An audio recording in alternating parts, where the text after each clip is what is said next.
Dzień dobry Państwu. Bardzo serdecznie witam Państwa trzeciego dnia naszych obrad o poranku. Trzeci dzień Forum Przyszłości Kultury.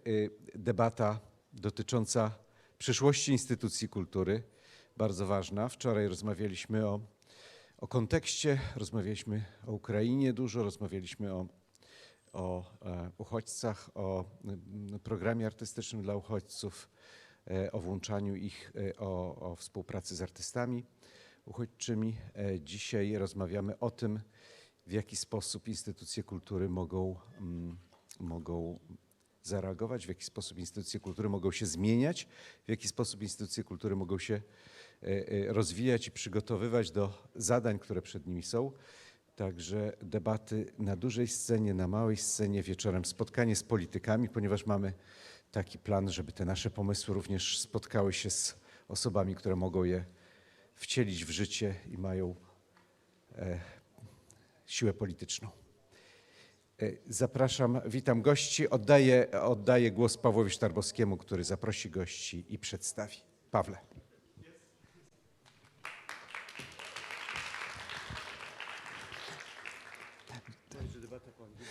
Tak, dziękuję bardzo.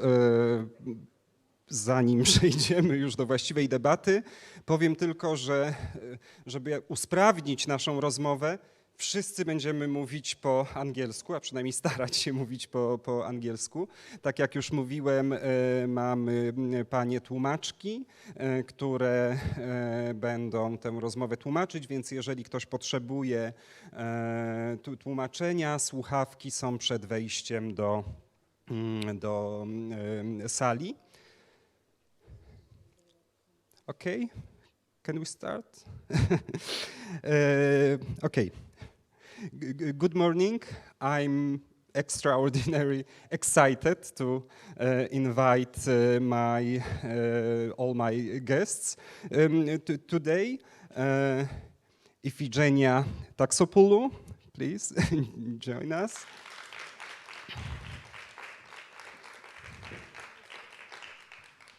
Mattias Andersson.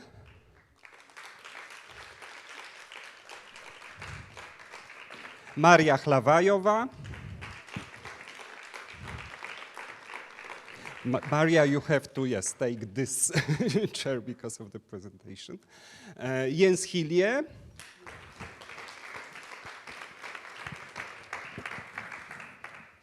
And Jakub Skrzywanek.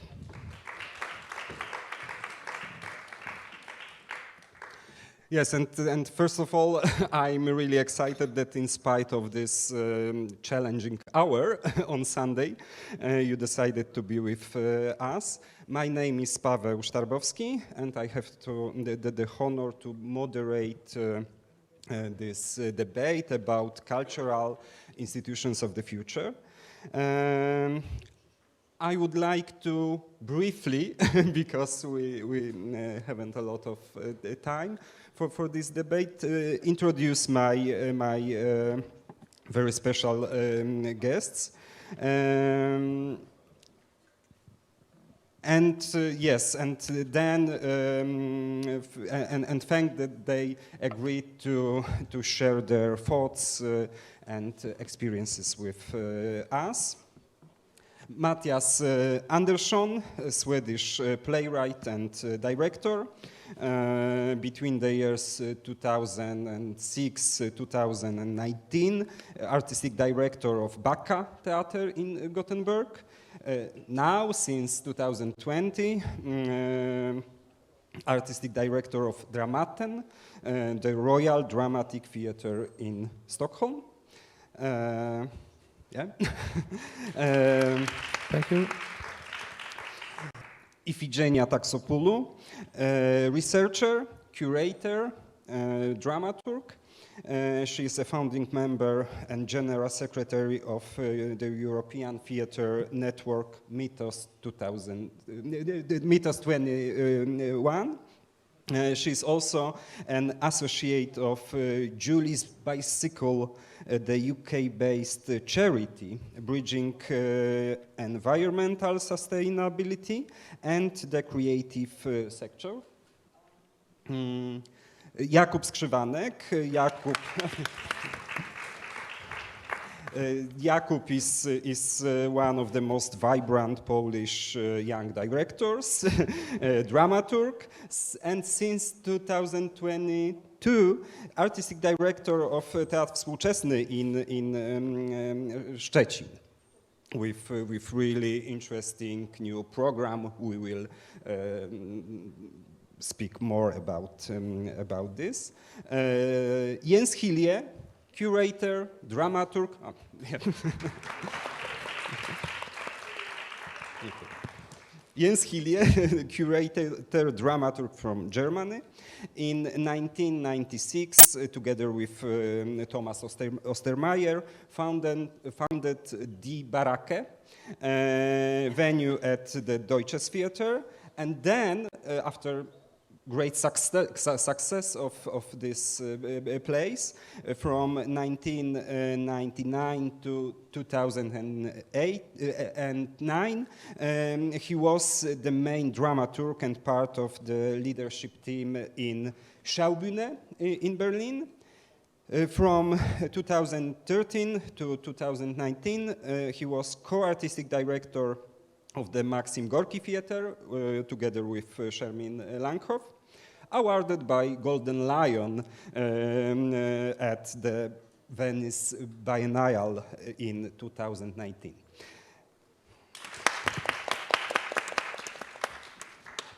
And Maria Chlawajova, researcher, curator, organizer, the founder and artistic director of BAC, Base of Actual Art,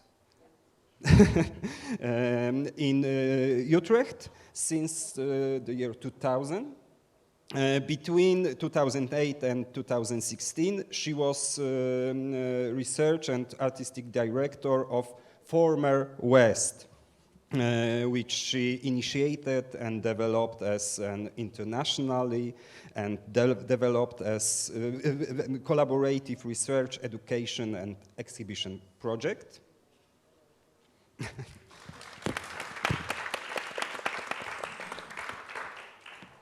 And last but not least, we expected that Piersandra Di Matteo from Italy would be with us, but unfortunately she is sick. She has COVID. Piersandra is a scholar, dramaturg, curator working in the field of the performing arts. Since 2021, she is the artistic director of Short Theatre Festival in Rome. And Piersandra, in spite of her illness, so she's really brave in her decision, she has just sent us the video with her statement. So my proposal is to change our previous order and to start with this recording. And then I will continue my introduction to the pivotal points of our topic, which is, as we know, so wide that of course we are able only to draw some, general landscape probably. So I would just encourage you, the audience, to ask also your questions and share your thoughts and remarks after first round of our guest. Poproszę o Hello everybody, I'm very sorry that I cannot be with you in Warsaw for this special forum, and unfortunately got the COVID. I'm quite well, but I couldn't travel, and I would like really to thank Pavel and the organization for giving me the possibility to share thoughts I've been experiencing in my curation practices and relationship with the cultural institution. And I would like to start considering that curatorial practices in performing arts has affirmed themselves internationally as a space for in the recent year as a space for producing context, questioning the form of presentation, representation, articulating new modes of perception, and also promoting collective discursive space situated outside the definition of program making. So some performing arts festival in cultural institution, artistic institution have taken a critical stance towards their own practices, trying to review the white privilege, the privilege of whiteness, and question their relationship with power, inventing new ecosystem, well aware of the need to account for the social effect of their cultural policies. So what I would like to highlight is that these artistic institutions are engaging a self-criticism, deploying curatorial tactics to dismiss the institution as agents of the Eurocentric power system, and there is an urgency to rethink the role of art institution in terms of political effectiveness. So this sense curation is not intended as an affirmative gesture that shows and presents work of art within a predefined program, but an ecological ambient to open up to a spectrum of possible experiences not predictable for spectators, participants, but also for the artists and the institutions involved, ready to accept the risks that are not homologated with habits and mandatory way of being promoted, promoted by the defined system of requirements and criteria. This occurs when the space of performativity, the idea, the notion of performativity as a political tool, and its reality-making capacity to promote behavior, environment, and discourse, and that can dismount the identity-based autism that raise differences. May we think the artistic institution as a space for analytical demands for diversity, to recognize them as a political and poetic alternative to the familiar terrain of identity and visuality that obstruct the dynamics of the multitude. Precisely the multitude we experience struck by the pandemic. So the question is, what has really changed in our small or large, big cultural institution within and after the pandemics? We have returned worse to the normality. No one thinks it's really changed, if not by reinforcing the precarizations of form of life. The hurricane-like impact of pandemics affected our bodies by individualized recrimination by biomedical measures. We experienced a series of restrictions to our most basic freedoms, all in the name of public health and safety. And we learned that if the virus can strike anyone, the management of the crisis can reinforce the system of the capitalist exploitation with radical inequality and other form of heteropatriarchal violence. So this is the point that really concerned me the most. We missed a huge opportunity to change our way of working, and it made me think to the Mark Fisher's question, there is no alternative. In the recent year, we have learned to recognize the fictional nature, the fiction dimension of institution. So in this sense, related to cultural institution, there is really a wide literature. But the perception that set them into natural and fixed entities is aimed at guaranteeing their monumentalizations into structure unavailable to self-transformation, ready to interdict other condition of possibility. It's a matter of creating context in which vulnerable elements, vulnerability and opacity are not neutralized. Opacity is claimed in the right to the opacity for everyone, le droit à l'opacité, notion developed by Edouard Glissant, not to normalize, but to embrace the friction, leading to an agonistic arena in which differences can appear and be confronted, inhabiting the margins and welcoming the potentiality of unexpected, moving against the so-called West society of transparency. This is an invitation to counter the totalizing effect of a full understanding. Each existence, just like each culture, has a complex and dark underside that cannot and must not be x-rayed by a knowledge founded on the violence of wanting to or being able to understand everything by grasping the ardent and reducing it to oneself, establishing a single ranking and values. So it's matter of knowledge. Knowledge, which kind of knowledge do we allow to transform our universe of reference? That is something I'm thinking a lot in this moment, also inspired by the reflection provided by Bonaventure de Sousa Santo, when he explores the notion of cognitive injustice, advocating at the epistemologies of the South.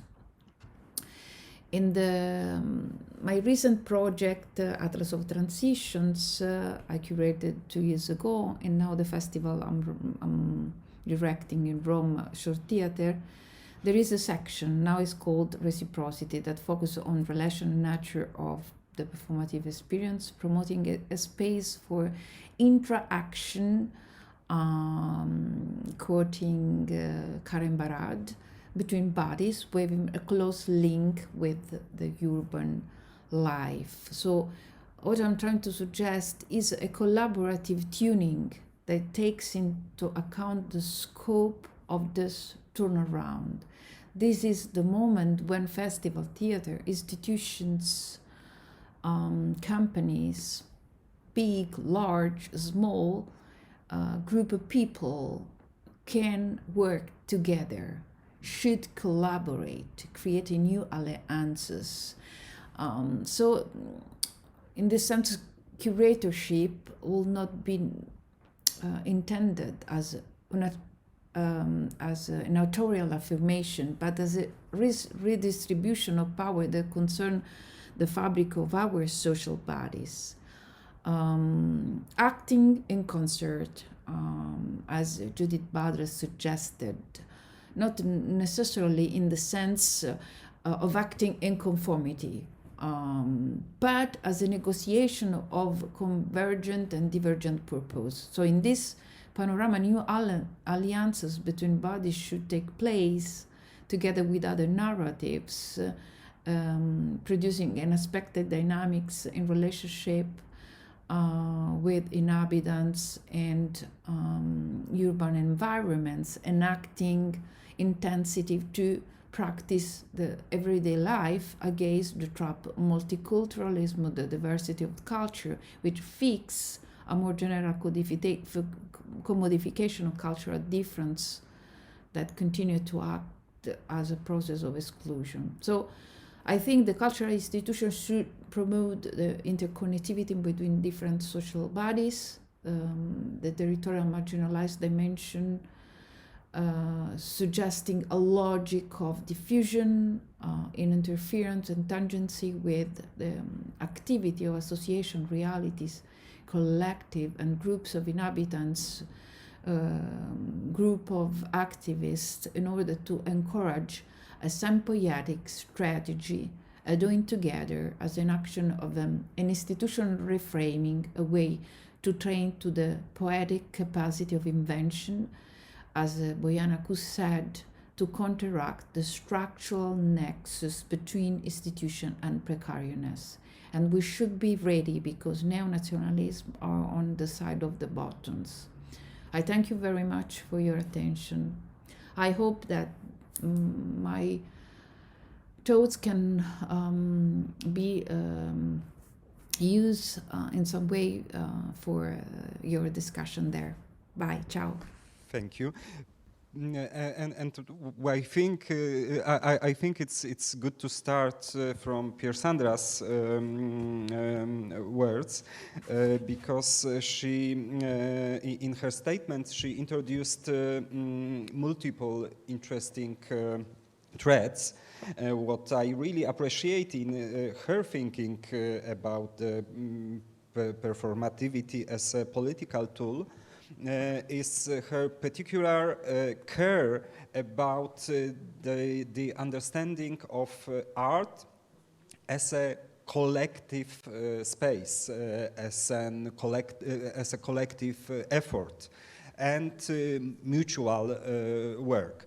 We know we need the new alliances with the audience and with the communities, and we have to questioning and change our system of work. All these rules, customs, prejudices, habits, etc.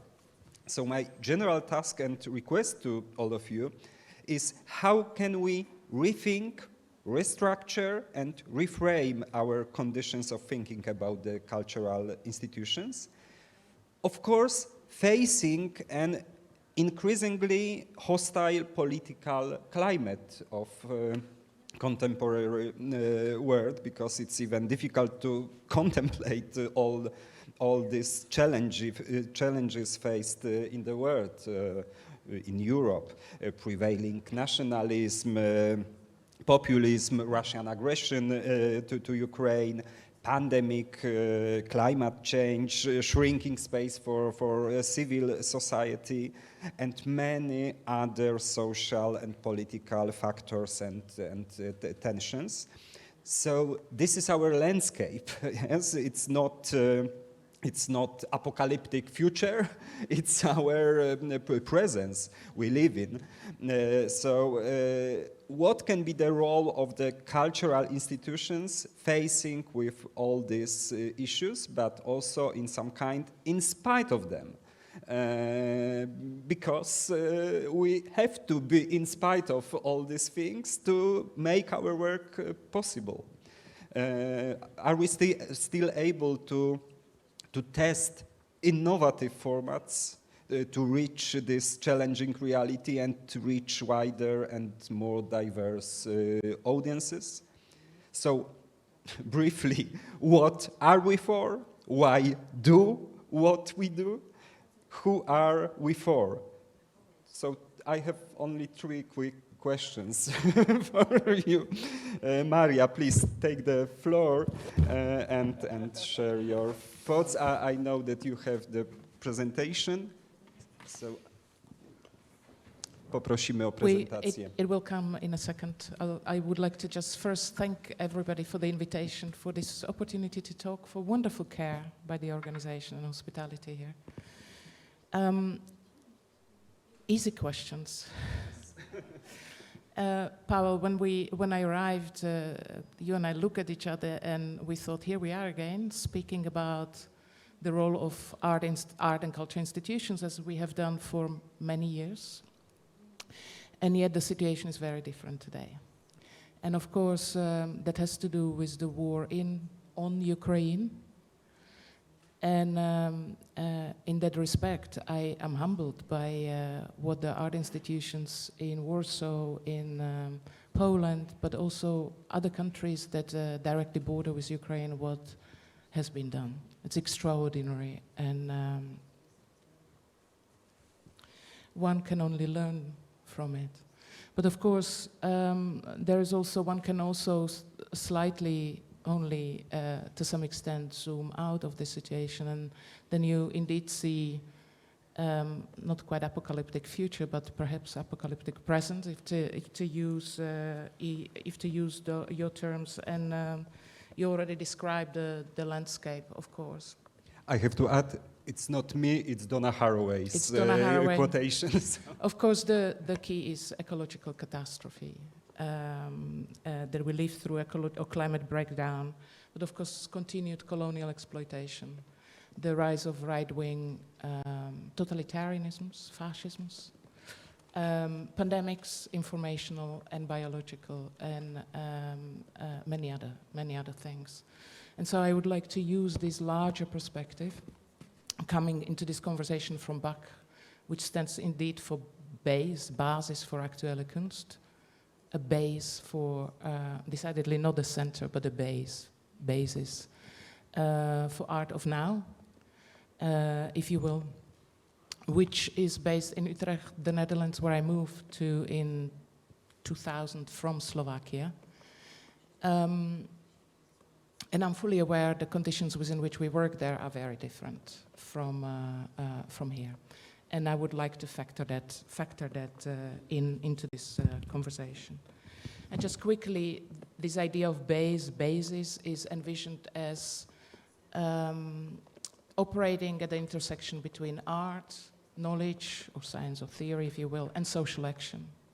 So it's essentially this intersection with one foot, if you will, in knowledge production, the other in social action, and trying to bring those as close as possible.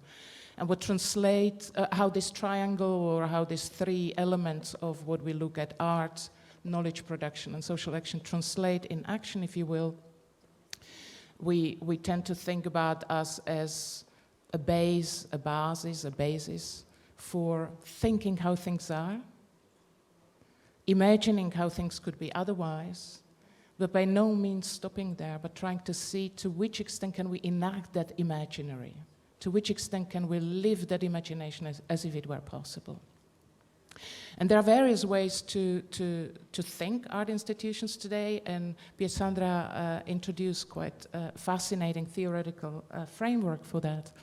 But I would like to propose, for the sake of this conversation, to think of art institutions as simply sites of resources, of knowledge, networks, care, relation, time, space, and yes, when needed, power and money, depending, of course, of the situatedness of our practices.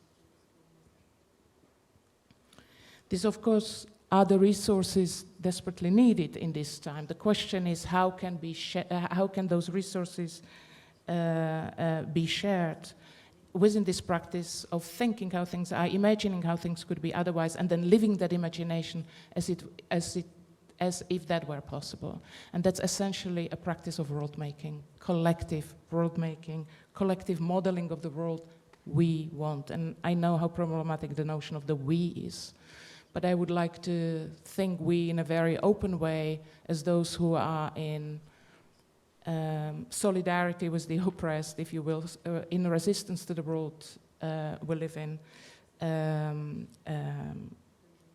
that respect. I wanted to offer 3 answers to your questions.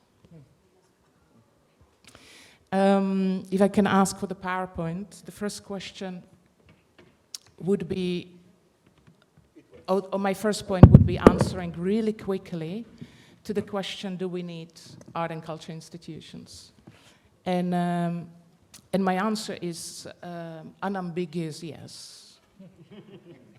So what you see there, we need public institutions. And I'm going to turn to 3 references that define the practice or coordinates of the practice at Bach in the Netherlands, in situated context of the Netherlands. And I go to the text of Athina Athanasiou, which is, you see a blob of text there. Don't worry, I'm not going to read this through. I'm going to mark up 3 spots within this text. Of course, we need to be always aware that, to put it bluntly, institutions sustain us and wipe us out at the same time.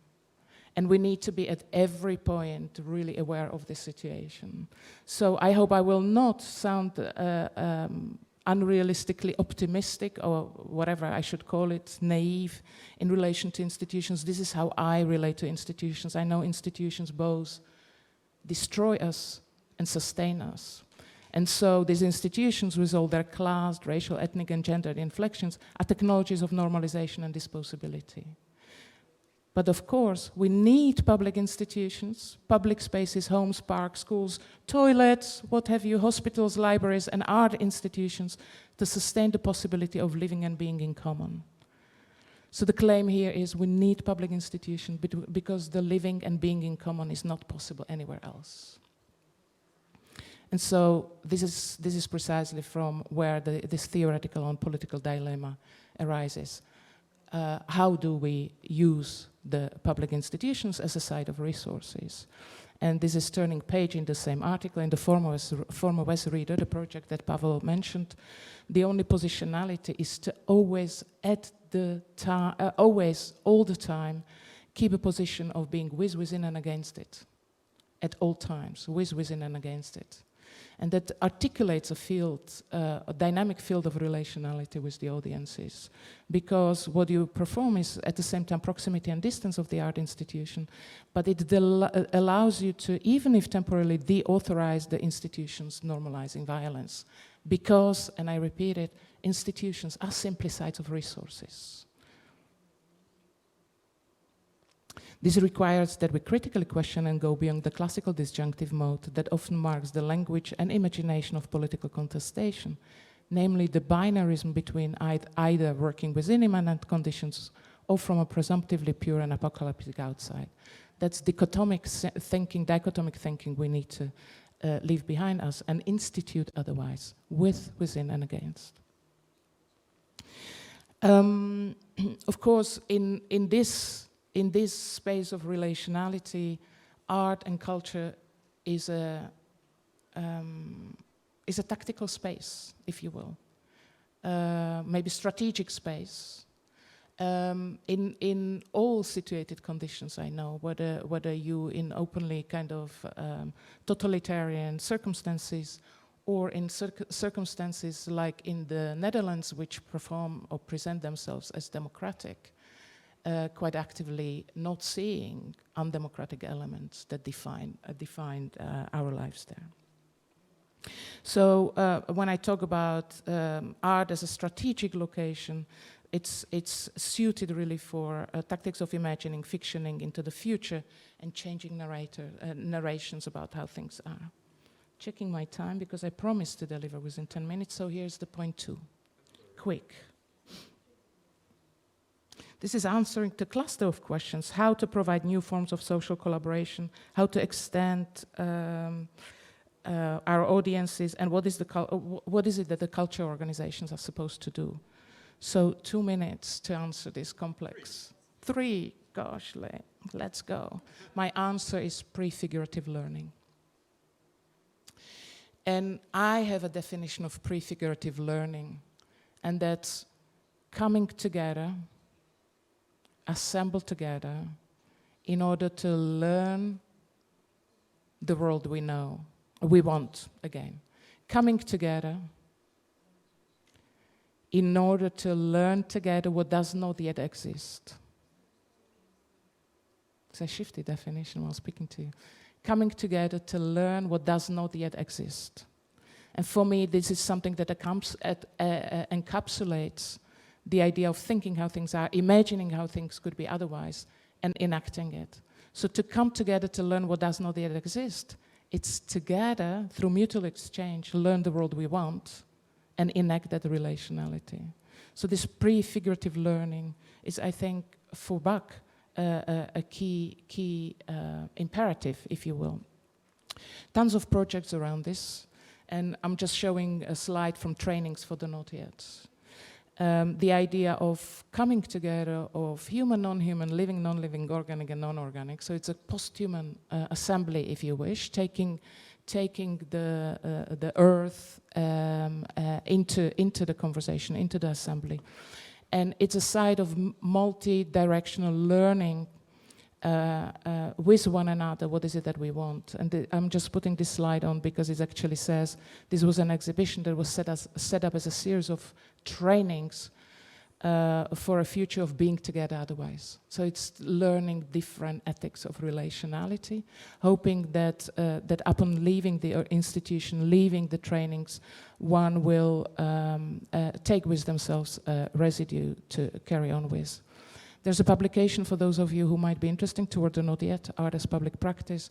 And you can see that there still are art objects. This is not removing art objects from the constellation, but they are, rather than functioning this kind of distance objects altered by artists, they're learning objects. So they are seen as repositories of knowledges, of struggles, in connection to various communities. So you see there is an artwork here where you can encounter it this way, but it can be animated through, this happens to be training from the Diego de la Vega Coffee Co-op Autumn School, the Zapatistas practice of cooperational economy, and there are other practices going on. This is another piece of literature because for me it is how I grew up in communist Czechoslovakia with the Samizdats, and this was a key piece from 1978, the Parallel Polis, where art as a strategic space, where parallel infrastructure of the world needs to be imagined, thought through, and acted out, so as to we have enough capacities to act out should the circumstances allow for it. And this is the last slide in this chapter, interdependence. We cannot continue acting as independent individuals, but interdependent, maybe even ultra-dependent entities, because as it says here, interdependence is central to a restructuring of power. And here the last one, very small, a very quick one, which is in a way responding to the idea of the future, which I have questioned whether we should desire the future the way it's been prescribed by Western modernity within the linearity of time. And I think the pathways in the art world, we keep telling one another, pathway to that future is utopian thinking, utopian practice. I want to resist utopia. Utopia as a suggestion that one day in the future, outsourcing any action to a later, we will colonize another island with different human species. I mean, no, we need to act here and now. And thus, instead of this utopian pathway to a future, we've been experimenting with other notions of time, of course, the not yet, formering the West and other, and recent project called No Linear Fucking Time, which was a utter refusal of linearity of time. But what is it that drives us? And to go with Donna Haraway, she would say neither hope, neither the naivety of hope, nor debilitating despair. And instead of this, I would like to offer this term, disillusionment. It sounds perhaps counterintuitive, but I go back to Rebecca Solnit. It's just the Guardian op-ed, how a decade of disillusion gave way to people power. And she suggests what have been most important of our time than any single movement in this is disillusionment. And she means it in a positive sense of letting go of illusions. And I think this is the only way to operate not simply against the system, but in spite of it, or rather than investing all our energy in resistance only, practice through prefigurative learning the possibility of re-existence. And I leave it here. Thank you, Maria. Thank you for this beautiful and really inspiring statement. And I think it's very interesting, your notion not against, to be not against, but in spite of the system. I think it's really inspiring for all of us. Matthias, I would like to ask you, because during your career you worked a lot with young people, let's say, or with youth theater, and create very different communities around, firstly, Baka Theater, and now in let's say more serious place in Royal Theater Dramaten in Stockholm. You also try to work in spite of the system. And especially, I think, your situation after the elections in Sweden is very special. So please take the floor to share. No, your if I should experience. share my experience from that point of view, I mean, when I was a playwright and a director and a freelance, and then in 2006 I was got this opportunity to take over a theater called Backa Theater. It's a part of the cultural institution City Theater of Gothenburg, with the aim to play for the young people of Gothenburg.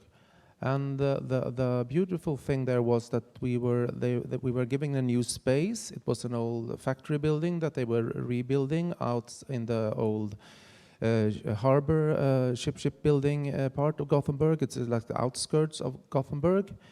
So I took over 1 year, and we know that we were going to take over this new space the next year. We were out the space, which is of course important for a cultural institution for 1 year. And then, of course, this image of now we have a totally empty space here. We have money from the city of Gothenburg. We're going to fill it with something called theater for that should be relevant for all of the citizens of Gothenburg, all of the young people of Gothenburg. So I try to keep this mental image for all the project there. What kind of voices, what bodies, what narratives, what stories should we feel, what aesthetics should we feel this for an audience that primarily not have the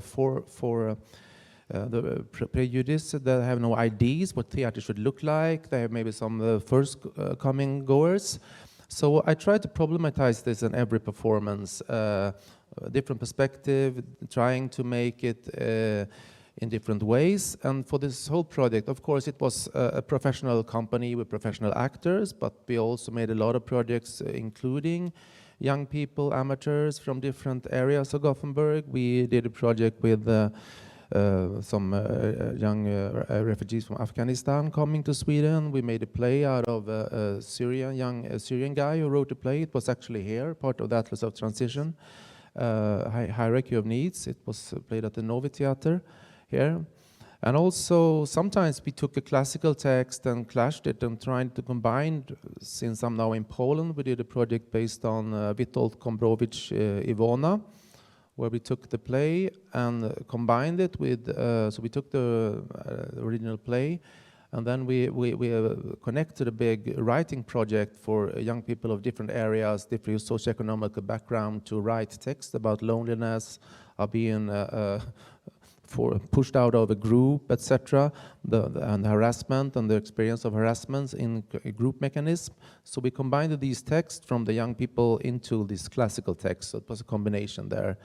But all the time we tried to of course, create aesthetically relevant theater and meaningful art pieces on a high professional level for the young people.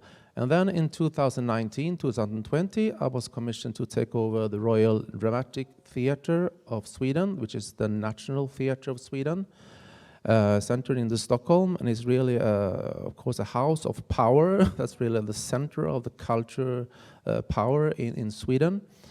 And I thought, in one sense, to take these ideas with me there. How is it possible to have like a space that you can say that we should make something called theater that should be relevant for everyone inside the borders of Sweden, whatever social background, whatever socioeconomic background, whatever areas. This is actually this culture chooses institutions like. It's the manifest for it in the beginning when it was founded. It should be something called theater made relevant for all of the population of Sweden. And of course, in the contemporary, very diverse, pluralistic, polyphonic, and also very segregated contemporary Sweden, what does that mean? So I try to have this image at least very present, and also to see if it's possible. And speaking about utopia, of course, it's an utopian thought in that sense to make something called theater relevant for everyone in Sweden. But just to problematize, because Dramaten is really, I mean, it's a theater of Strindberg and Ingmar Bergman, And it's also regarding, which is also something that you need to relate to in foremost cultural institutions. There are 300 employees. We have 45 actors on permanent contracts and like 100 actors around. So it's like we need also to take all Like this factory. factory consideration. But so it's a combination. There's a lot of theatre we need to give out, of course, due to the money we get from the government to do this. But I think that some projects I started up now, of course, it's a big repertoire theatre, and as I said, the skills of the house is also the psychological driven actors, and it's a house of language. But some projects we made so far, it's like we had a choreographer, a playwright, who made the production on the main stage with combining professional dancers, actors, also with dancers, disabled artists with different physical disabilities, and they were like there. And of course, these kind of projects has been done in other places around in Sweden and in Europe, but putting it on this golden main stage in the center of the culture, then it becomes a very symbolic, and it got a strong impact. So I like this tension between this, what you want to see on this stage, and also to put something there that is not expected. We are starting a big collaboration with the National Black Theatre of Sweden. It's the company that are also having friends all over the world, actually. They're making performances. And also this is something that is in this context, it also makes a symbolic impact. And now I will bring an Arabic Egyptian playwright director who will write a play totally in Arabic with Swedish subtitles, and it will of course can be open for people who only speak Arabic living in Sweden today. So I tried to have this different project, but I would say to answer to the first question there, for me it's I mean the cultural institutions has had a strong position in Sweden, and for me in general, this cultural institution and the theater institutions are extremely important in I think the contemporary society. I can see, especially for young people, we tend to get all the narratives about the world in our alone, in our scream, in our solitude. We have all the narratives, all the images of the world. We sit, even a family, sit on the sofas looking on their laptops on different TV series, different Netflix series. So it's so few places where you actually are together in a room, experience something together in the frame of the same time and space.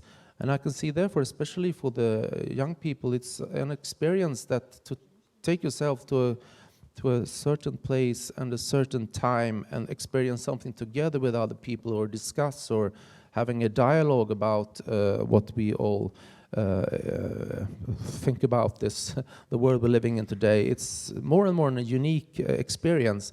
So I feel very hopeful in that sense for the art of theater anyhow, and the art of this institution. So that's one point. And but I will also say that you spoke about there is a political threat, of course. Now we have this new right-wing government. They called me up on Friday, and immediately what I was thinking about making a Swedish canon, only playing like Swedish plays, but I thought about that idea. But only in Dramaten, or no, or it was more a general. okay. And now the government said what they were going to work for. But I would also like to stress, of course, the economical restrictions. I mean, the budget is also a very big thing for these institutions. But the same time that the government push on to us, you should be selling more tickets. Your your money from us should be less, and you should play in more money. You should think more commercial. That's also a very, very big threat, I think, to all the cultural institutions today. So I will also really want to stress this, and this also causes a power thing you can use against the institution to say them just you should play in more money. And then, of course, the artistic risks, working for new audiences take time, and immediately it doesn't mean that new people come buying more tickets. So it's a really tricky situation there to deal with. Yes? Thank you very much. I would like to continue with Jakub on this topic of how to use the symbolic impact of theatrical institution, of cultural institution, because you, as director and also as artistic director, I think you try always to,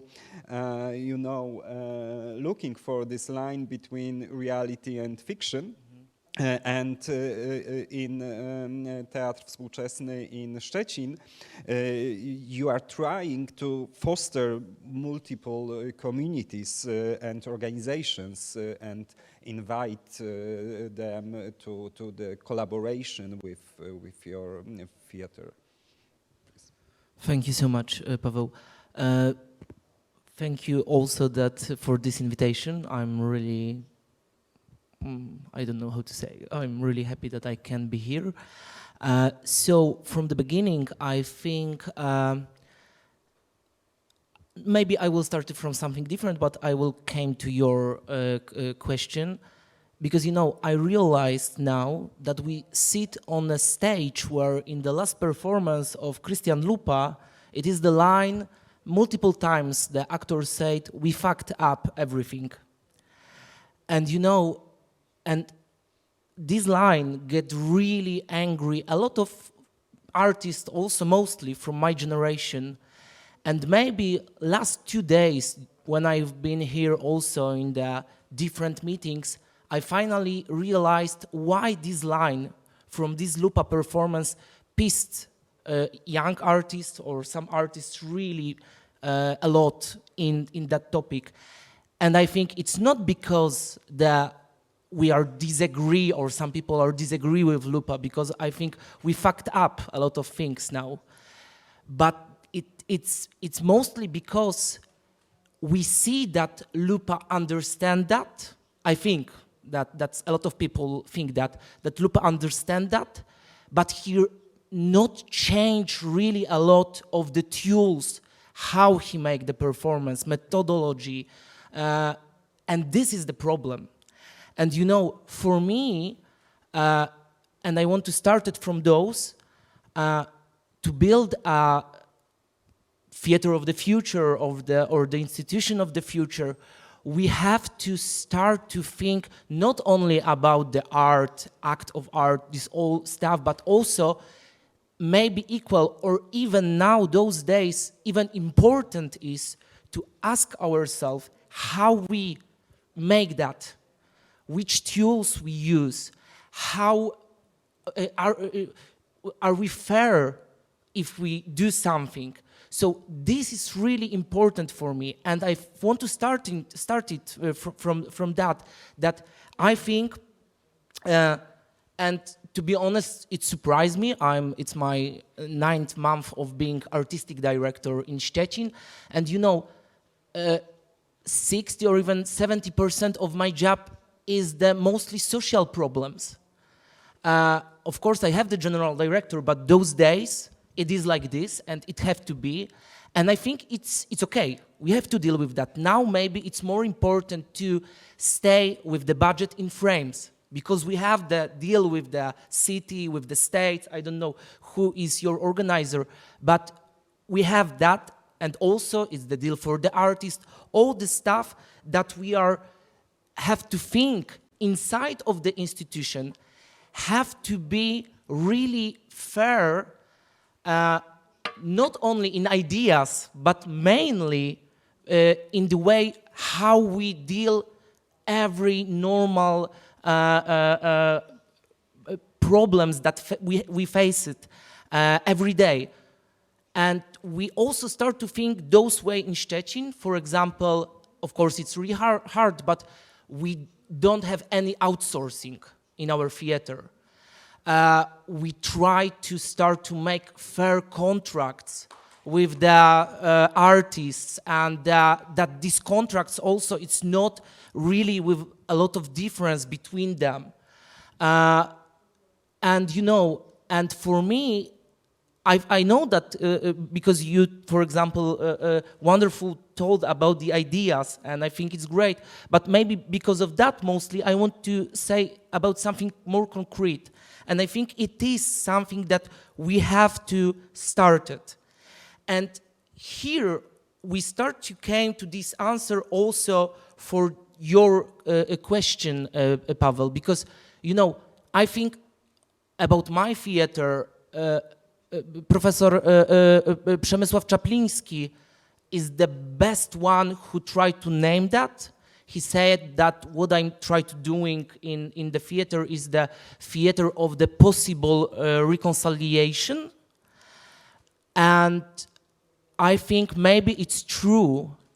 And what I want to start to do also in the contemporary theater in Szczecin is to start to find possibilities to meet to each other.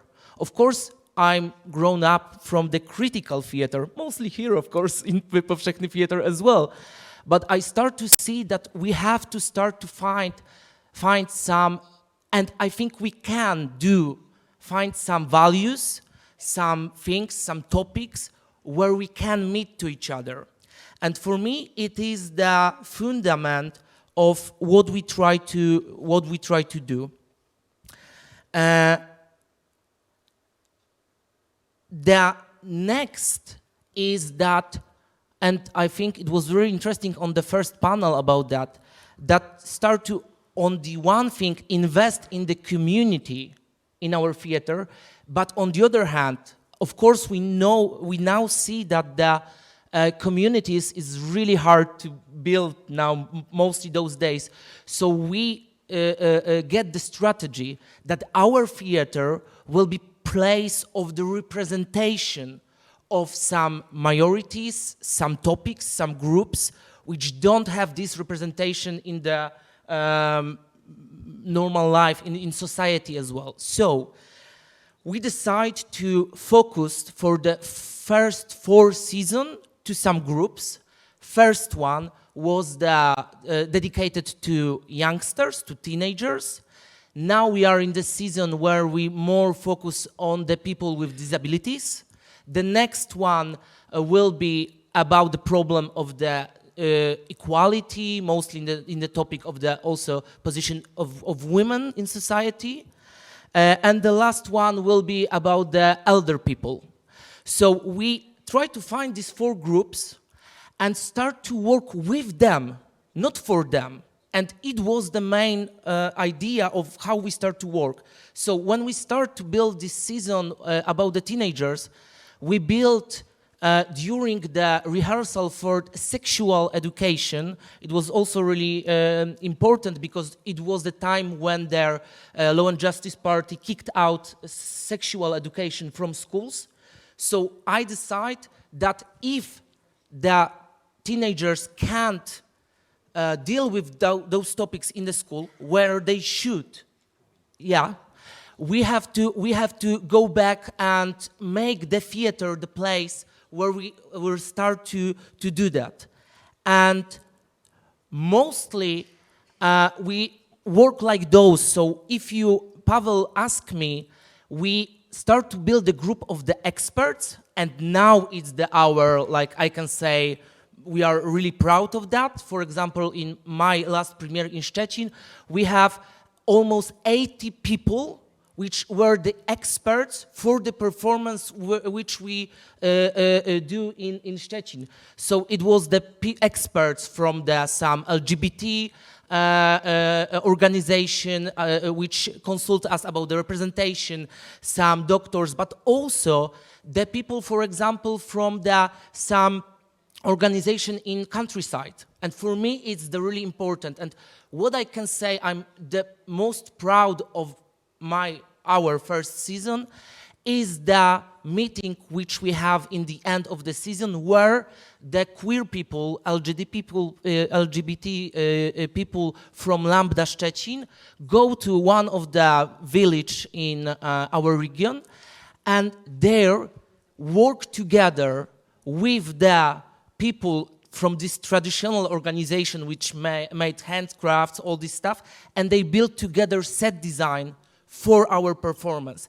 And when you see these, you know, trans, gay, all the people in those villages with old people, which in the way of thinking of our, for example, government, we have to protect them because they are the representative of the Polish tradition, something like those, that they meet together, that they can work together, they can be friends.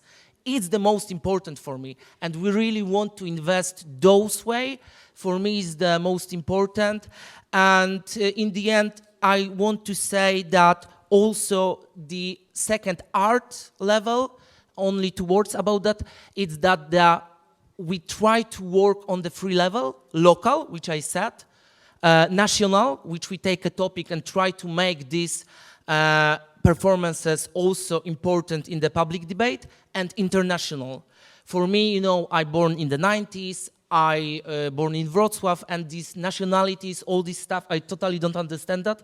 I think European Union is the one of the best things that the society invent, and I think it's really important to invest those way. So mostly we try to work that.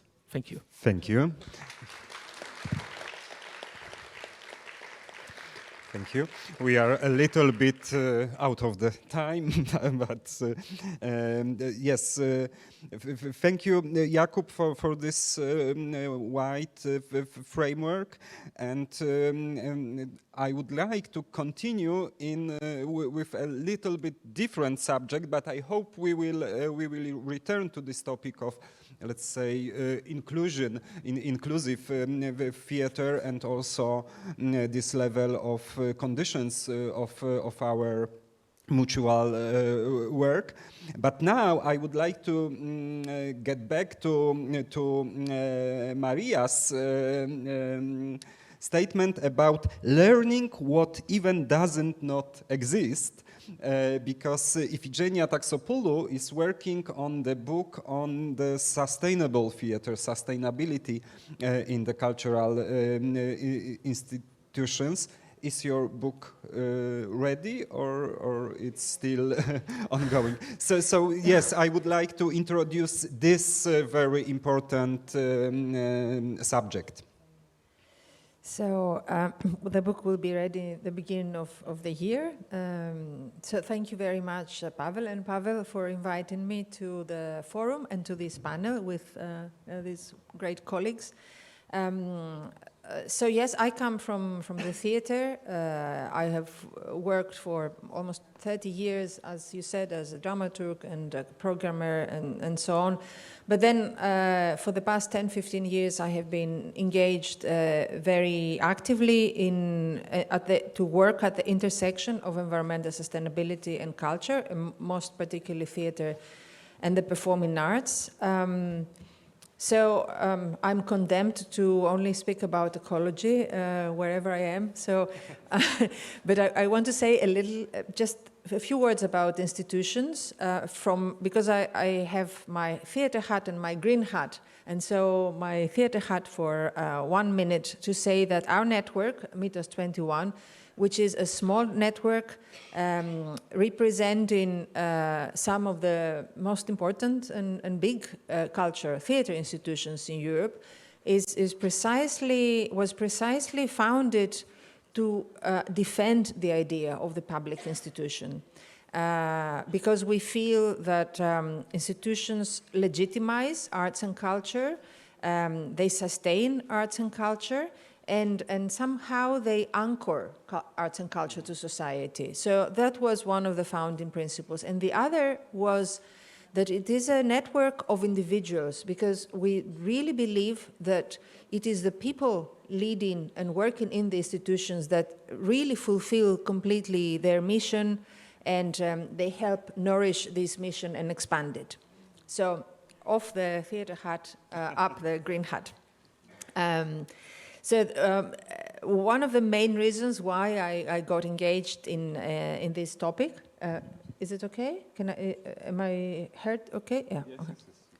So one of the reasons was that, first of all, I think the climate emergency is one of the major challenges of our times. And the second is because it is my conviction that perhaps the ecological emergency is a field where a possible consensus can be found. And I just want to remind you that, for instance, the major agreement on global warming, the Paris Agreement in 2015, was voted by almost 200 countries, was signed in consensus. So because it is such a global challenge, there is perhaps an opportunity to find a way of collaborating, of overcoming our other differences.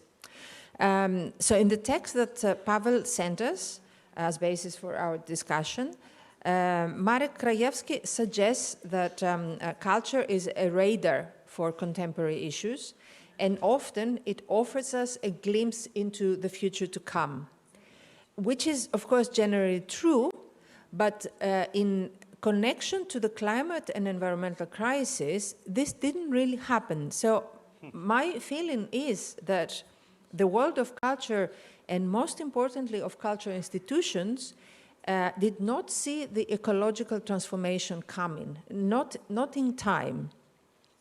So in the past few years, I have been discussing with many colleagues across Europe about this topic, and I usually felt less like Iphigenia and more like Cassandra bringing the bad news. And I have been wondering, why has there been so much delay in a world where we are so quick to respond to the challenges? And I think that sometimes we focus very much on our exceptionality. So we tend to think of the arts and culture as, in a little bit of abstract terms, as if the ideas and values that we create do not have a material side. But, and I have to ground us all a little bit, the ecological crisis is obliging us all to come to terms with the fact that our work has a material side. So, like any other human activity, we produce carbon dioxide, greenhouse gases, we use lots of energy, we produce a lot of waste also, especially in the theater. So that more than any other challenges in the past, I fear that the ecological transformation will render cultural institutions exceptionally vulnerable. Which are the main challenges? Of course, we cannot expand, but perhaps just to look at the main challenges that perhaps the performing arts institutions, for instance, will face. One thing is infrastructure, because institutions have traditionally been associated with buildings. So buildings and their daily operations are the main sources of environmental impacts. The second challenge is resources and the way we do things. Other colleagues already mentioned our habits and assumptions. So in the theater, for instance, we use tons of materials and other resources: wood, steel, paper, plastic, a lot of plastic. We use also toxic substances in our workshops. We use lots of energy on our stages, in the offices, in the foyers. And then also in our canteens and bars and restaurants, we offer food and drinks that perhaps do not have, or maybe they have very low environmental credentials, for instance. The third area is the carbon footprint of mobility, which is perhaps the most difficult discussion, because our productions travel to other theaters and festivals. We invite touring companies. Our staff and colleagues commute to work, to the theater, but then also our audiences travel to our venues, and then they go back home. So how can we reimagine our institutions in the era of ecological transformation? So just a few thoughts in relation to the challenges I mentioned. Infrastructure, for instance. So culture infrastructure needs to be included in the general trend to decarbonize the existing building stock. It is not a responsibility that we can bear alone, we in the cultural sector.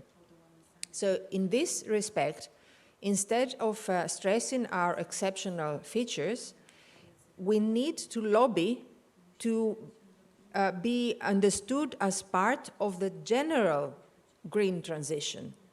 We must not be left out from the general societal transformation. At the same time, something that other colleagues also mentioned, we need to make better use of existing cultural buildings.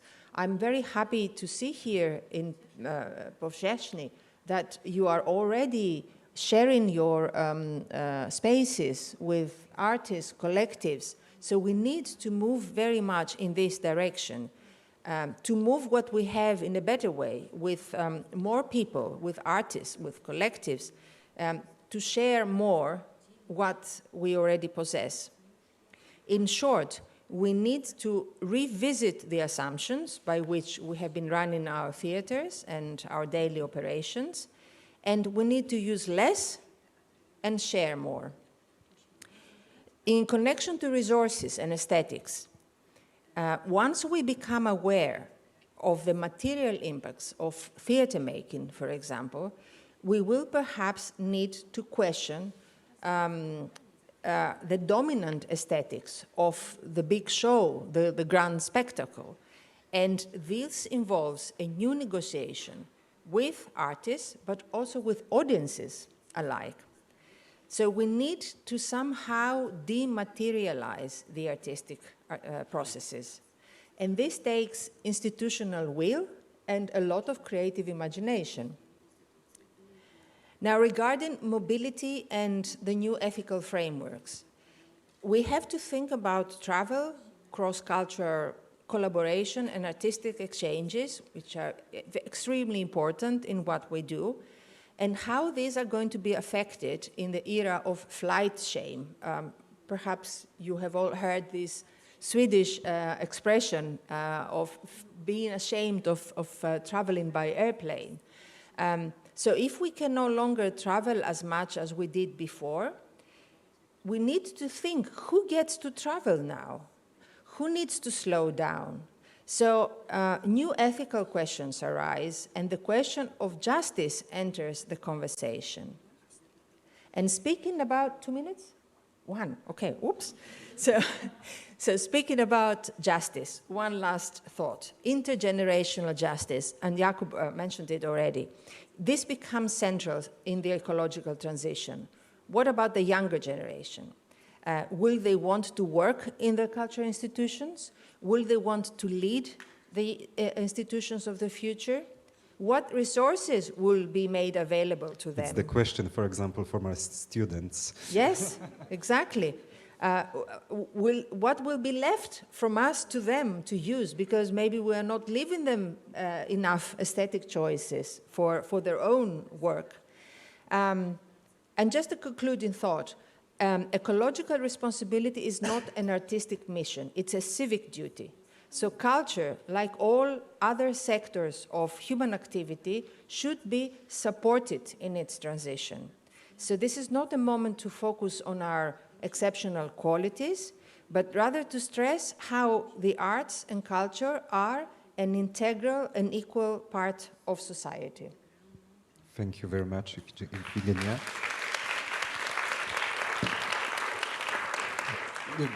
We are waiting for your book, and I think I can promise, as me and in behalf of Paweł Łysak, that I think we should continue this huge subject. So let's treat it as, you know, some drawing of some pivotal points, and I think it's really important to make wider discussion about sustainability. Jens, please, now it's your I would like to ask you about of course, if you can continue all these threads we started, but probably it's even impossible because there are a lot of issues, a lot of threads. So I would like to ask you about how we can create the space in the cultural institutions to facilitate the access and you know, take this possibility of self-expression to very different groups of people. Piersandra mentioned about you know, performing the multitude, performing diversity. So maybe it's a good notion, good expression to start your statement.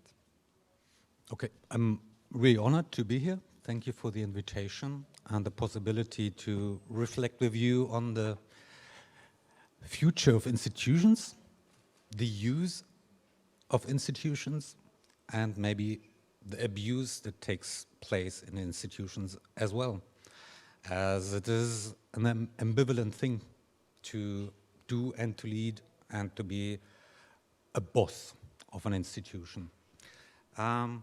So what I would describe when I describe my way and working with institutions is I always encouraged myself, but as well everybody I was working with, take over. You always have to want everything. Take over an institution, take the time slot that you have to change things, and realize when you stop changing things, let go and leave, which is the most difficult part of it. So I did it again. So now I'm a freelancer and I'm about to take the next institution. But I hope that I will stay truthful to that kind of process. The last project I did was taking over a theater in the very heart of Berlin as a city. It's the Gorki Theater, situated on the other side of the street of the former Royal Opera, State Opera. So it was a space in the center of the symbolic representation and space where a nation reproduces itself symbolically, which is a former empire, which is a former empire with genocidal tendencies. So it was part of taking over this space, was dealing with a history of that space. And the trick, we were saying we were just doing a theater for the city of Berlin. We refer to a very old tradition. We do a theater in the Greek tradition, ancient Greek tradition for the polis, reflecting the new realities of the city that pays us, the citizens that pay us, and we address what is lacking as a representation on the stage, because it's a theater with a company, and a company of actors paid by the community of the citizens of the city represents and reproduces the body of the citizens and the social and economic and cultural idea of that community of citizens. So it was opening up that company of actors and artists in that theater for all the new realities and all the new communities that haven't been represented until then in that theater. So it was a company of actors where half of the actors didn't have German family names. So it was reflecting a history of migration into that city. And to put it in one sentence, it was everybody in the city has to be represented on the stage in the center of the city. Might he or she or they have been immigrated 600 years ago, 60 years ago, or just 60 hours ago. So that's the basic idea of the space. So we had this very diverse, very different company from what happened before. Before I was working for an institution like the Schaubühne, and we had that kind of old model where we invited communities, where we invited, and they came as guests. So we did, for example, a world premiere of a play by Dorota Masłowska, directed by Grzegorz Jezina, in Polish, in the Schaubühne, which was opening the theater of the Polish Berliners. As there is a community, as they are part of the city, it's their city too. But the project with Gorki was going one step further. And it is an ambivalent thing to do. But it is, of course, the hidden agenda that I never expressed is my personal obsession was to destroy the idea we have of ourselves as German, so the German identity as a national identity, to destroy the old one we have and create a new one. With the trick that we do it, we pretend we are just Berliners, but of course it is kind of changing the idea of a national identity to make it a post-national, neo-national, I don't know, identity. It's worth attacking. You know, it's not only creating new stuff and having a space for new stuff. We had that too. The Gorki always had two strategies. There was a studio space, which was autonomous for a new generation, and they did a different work. There was a safe space. It was inviting communities. It was inviting different languages, identities. It was queer, feminist, post-migrant. It had chosen Polish, in Ukrainian, in everything, all the languages of the city. But the main stage was about, and it was two stages, was in German and English, and was not a safe space. It was, for me, it's always a battlefield. And it's always attacking what is the established mainstream idea of who we are as a community, as a society, because it's... Maria mentioned about this problematic we. Yes. Yeah, it's working about a new we. And you have to do it in two ways in the same moment. You usually make a discussion on do it the either way or the other way. But maybe it's the right thing to do it both in the same way, so in the same moment. So that was the experiment, and it worked, and it changes identity, and it produced a new practice. And it was the promise for the company and the actors is that everybody is enabled, empowered to speak about themselves, but to speak up as well for everybody else. So you just don't represent yourself, but everybody. That's the basic idea of a theater company and the theater show on the stage, to overcome the kind of deadlocks we sometimes face if we get lost in identity politics. So that was the major task and idea of that stage. We extended that company within the so-called refugee crisis in 2015 with an exile ensemble, where we invited artists who came to Berlin into exile to become part of that company. It started as the Exile Ensemble, as a model project, and later become part of the company, to become part of the society, of the city as well, so that you go into a process of never stop opening up, never stop extending the people who are part of the city, part of the society. Last sentence, and then I stop. Interesting is, the first year, just an anecdote at the end, they were thankful and we were proud. You can question that. Second year, they stopped being thankful. They started being citizens. So they said, well, the contract that you have, it's not really what it should be. It's not the promise of what a democratic theater that is promoting democracy, open society, engagement. No, this doesn't work. The German actors from before, who were not in exile, were accepting that contract. The new members of the company were saying, well, we are maybe a little bit more politically aware of what is happening there, and we question that kind of contract that is reproducing a hierarchy and which is open within its structure to the abuse of power. Within the structure that is criticizing the abuse of power within society, and you don't do that within your own institution. So, yeah, opening up invites criticism, and you have to start discussing the question of contracts and how they reproduce something that you criticize on the stage, but you reproduce this kind of abuse of power behind the stage.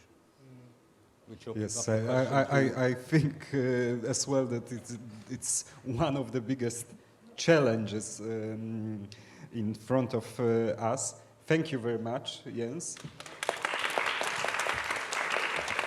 Okay, we are almost, out of the time, but I hope we have some, let's say, 10 minutes for the questions from your side.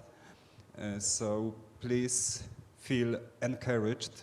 Joanna, we have, mamy mikrofon? Mamy, okay. Joanna Nawrocka, Artistic Director of Ochota Theatre in Warsaw. Hello, thanks for these great voices.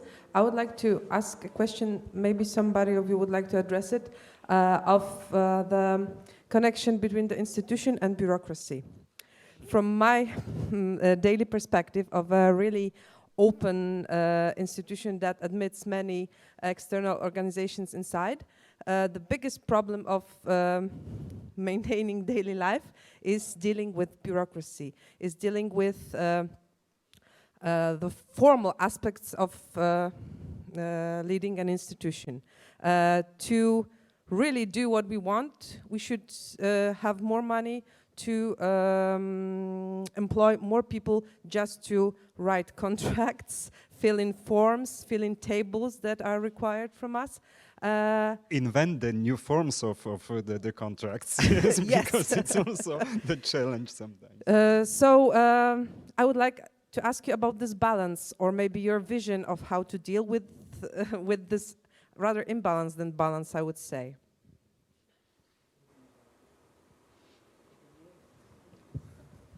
I think Matthias mentioned Running the biggest about this institution. level. So. No, of course, it's also about the practical reality, as you say, and bureaucracy and all. Now, on the other, as I said, I'm coming to a system, to Dramaten, which is working on so many levels, and also what Jens said, it's about also power structure inside the house, and on a symbolic level, you maybe try to work with it the outside, but on the inner, there is always this kind of different power games going on. In one sense, and it's also, of course, regarding what you said, the bureaucracy, to have this. And I want to stress also what you say there about the economics, because to be very materialistic, in the end, it's all about having money to be possible to do what you want and to pay also people to do. We see a television industry and the TV series industry that's like regarding actors, taking so many actors, and there's a big concurrence. So it's also a way to deal with this. But I would try to say,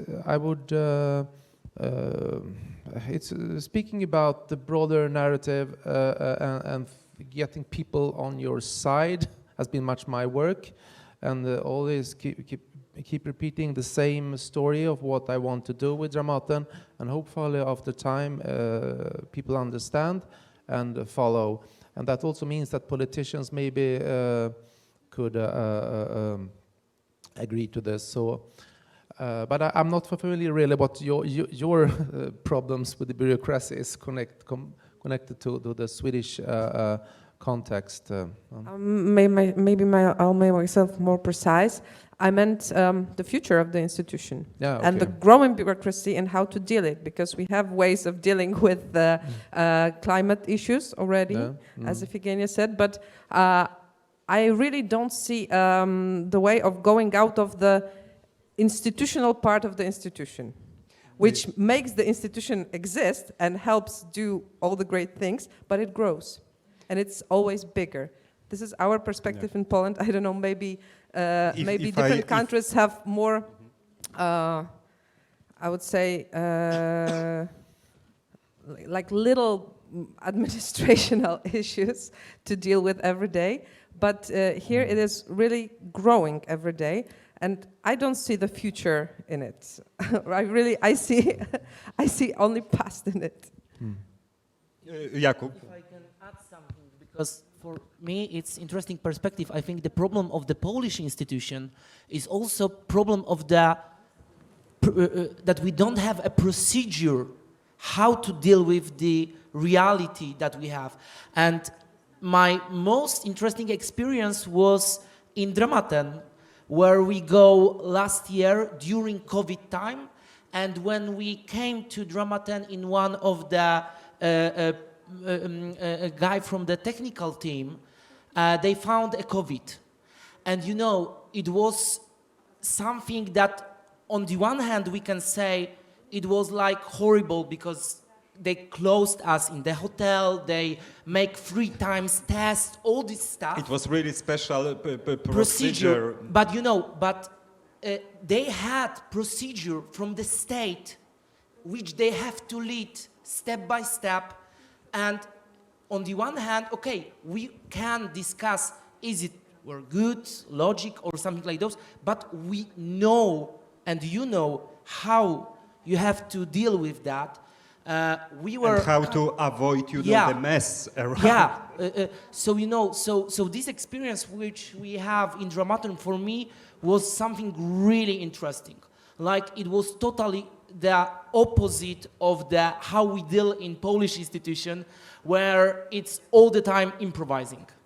But if I can add something, Paweł Łysak got out, so I can you know quote him, because he always speak. Don't worry with this.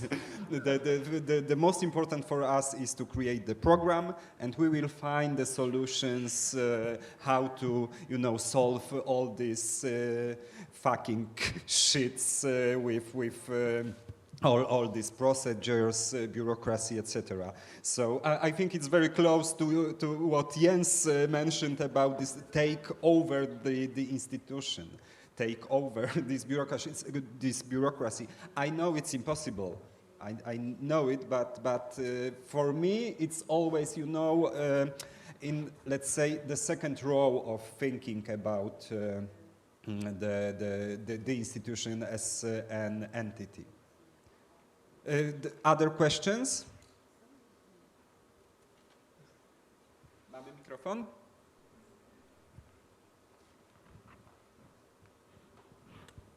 Okay, I'm really happy that I can participate in this event. I wrote my question some time ago, so I will read it out. So I'd like to ask whether is it realistic to create this inclusive theater that touches upon the problems of, let's say, all, and not only the most obvious majority of citizens, while within the borders, different minorities are often overlooked and on the social and political level. So while we or the national identity is not yet updated. Thank you. Yes, it's the question about this real dimension of collaboration, yes, and inclusive. Well, on the artistic level, it's a fight for the experience and the belief, or the belief and the experience that things are in a process. We is in a process. Identity is in a process. The other side always tries to say it is like this, and we, as we are opposed to kind of this authoritarian, neo-nationalist, right-wing, smart fascist thing, we have to insist and work on making the audiences and the communities self-confident and self-empowered on working on the process and having identities as something that change, and thinking that change as something positive, and giving a lot of experiences. And arts and theater are a space where you can make this experience. because you feel it as an energy that is life, that gives the power to think those identities, those the marginalized to come in, the groups as becoming part of a new and more extended and changed we. So it's about process and making process something that you enjoy. Maria? Can I carry on with this? I just want to put a little bit of pressure on the term inclusion and inclusivity, because it still assumes that we do our thing and then generously allow others in when we're done, right? Agata Adamiecka is sitting here, and she spoke yesterday about the same issue. Yes. So the same way as inclusion and participation are very problematic terms. I mean, participation is a key demand of Dutch government to art institutions. Now you need to ask yourself why. I mean, we do our wonderful installation and then have somebody press the button and we think, oh, it's so great, we let people participate. And so we need to rethink the inclusivity, inclusion, participation into sharing. And it's not only ethical kind of shift that one needs to think, it's also, there's also a temporal thing. So normally we do our thing, and then at the end, when we're done, we allow people in. I think in order to create practice we talk about, we need to rethink audience, viewer, visitor, consumer, spectator, into co-generator. So before even I have an idea that I want to do a project, because I read so many books, we need to negotiate with a variety of communities at the same time to see how meaningful that is for them to contribute to language, to share in developing, to co-create, essentially, right? And I like talking about the shift from a spectator to public stakeholder, aware that it's another, again, economic language. So I think there's a number of shifts we need to think about. And with it, something crucial happens. A shift again, sorry, I think about these shifts, from community to collectivity. Because I think what is really crucial, I understand that their starting point is to go to LGBTQ plus community. But I think our work becomes meaningful for the we if we engage in a if we create circumstances for non-identity-based collectivity to come to life. So rather than each time working with particular community, you know, today it's this, tomorrow it's that, can we think about collectivity? So solidarity that is non-identity based. So this number of shifts from inclusivity, participation into sharing, from community to collectivity. I think that would be interesting to kind of think in those ways. But it's a 3-day symposium. Next time. Maybe next year, you know. Ifigenia? Yes, I just wanted to say that sometimes I feel that all the important issues in society are dumped onto arts and culture. It's like we become a field for contained explosions or experiments with weapons. All these issues, inclusivity, openness, and so on and so forth, are societal issues, and they need to be resolved on many different levels of power. And the arts and culture is just one field for dealing with these issues. So sometimes there is perhaps, again, as I said, we fall victim of our desire to save the world, but it's not just up to us to save the world. We are just part of changing things, and we should always keep in mind that this effort is not the responsibility of the arts and culture, and it shouldn't stay here. All the different levels of society and the different power systems need to work in this direction. Yeah. Can I both agree and disagree? Because we're calling for another we. And so it's not just us. You know, like it's put up on us. No, it's put up on us to grow the we differently. So it's not us, the art world, but it's the ambition or it's the societal function of art. And I think we need to insist on being somehow avant-garde in a way. Avant-garde is again modern word, so help me with another word. You see, and this is key why I'm so thinking about the language, because we operate the language of Western modernity, trying to arrive to another world than we want. And one quick comment, I've been thinking how to answer the bureaucracy question because I don't quite know. But I want to say it's not just a matter of,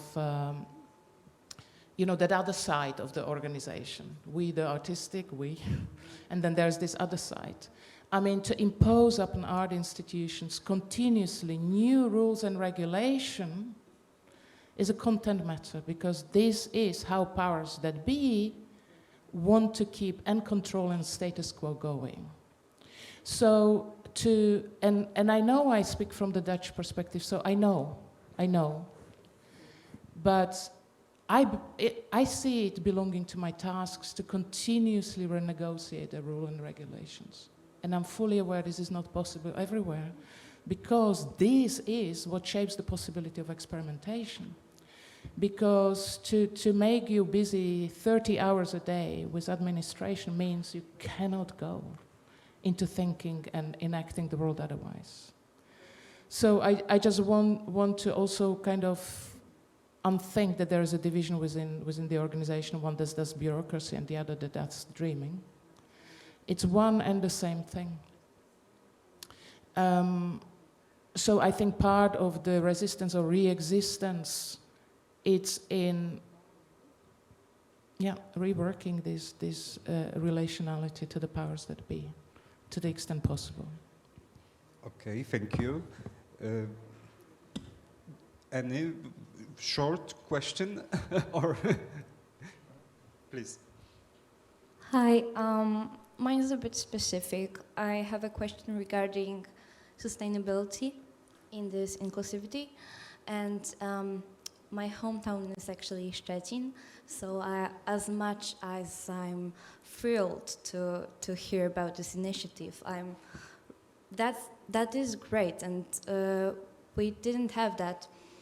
I can't help but wonder, how are you planning to make these minorities seen, that by the end of each season that you have all your focus on one minority, that they will still feel good, that they will still feel like a normality in the society, and they will still feel seen. Because, well, I think history has shown us that we cannot just sweep everything under the rug, that feminism and Black Lives Matter movement, these are things that just don't go away when you solve one case.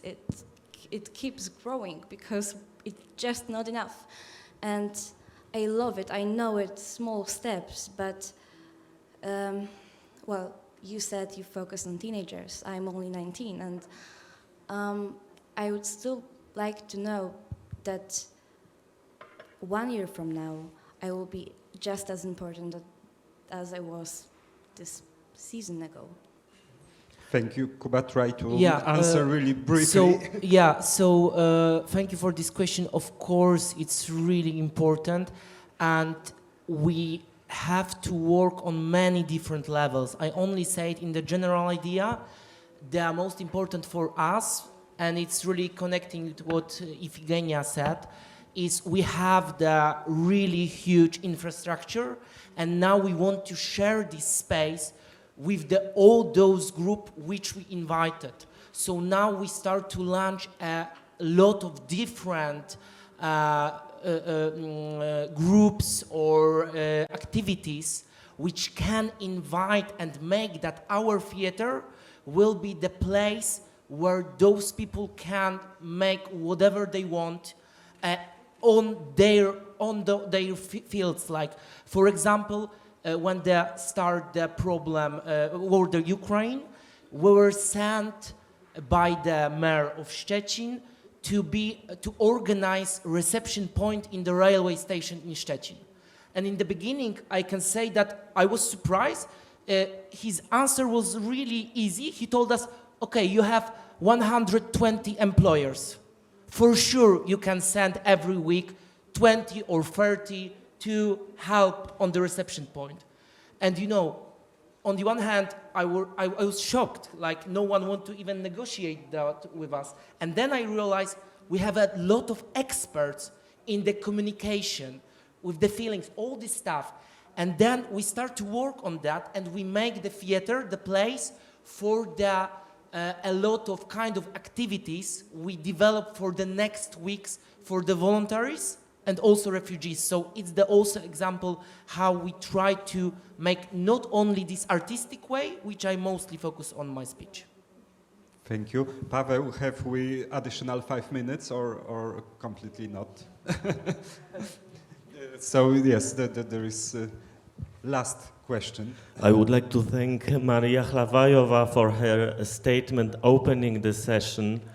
I found it extremely interesting. And my question would be, is Lumbung strategy proposed by Documenta 15 an answer it's huge to what we are discussing here today?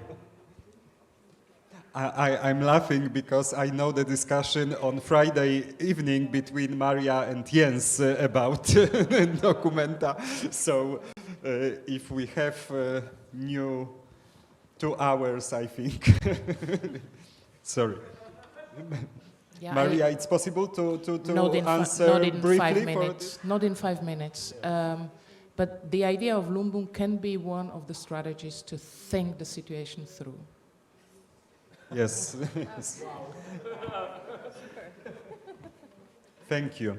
I think you can continue the discussion because it needs to introduce all this specific subject. Okay. You know, I wanted to summarize in some sentences this talk. It was very interesting, and it's extremely difficult to make some kind of short and quick summary. But I have some notes, so maybe I'm trying to read these notes. Working on the new we. Take over the institution. Be inspired, not against the system. Learn what even doesn't exist yet. Be open on unpredictable. Be the site of resources. Build symbolic impact. Empowered people to speak about themselves. Shift from community to non-identity-based collectivity. Thank you very much for your presence during the Forum for the Future of Culture. I hope we can treat this as a kind of map of inspirations for the future. And I hope we will be able to continue these discussions because, as Maria Hlawajova said at the beginning, the institutions destroy us, but also sustain us. So let's hope they will sustain us more. Thank you very much for your presence and participation. Thank you.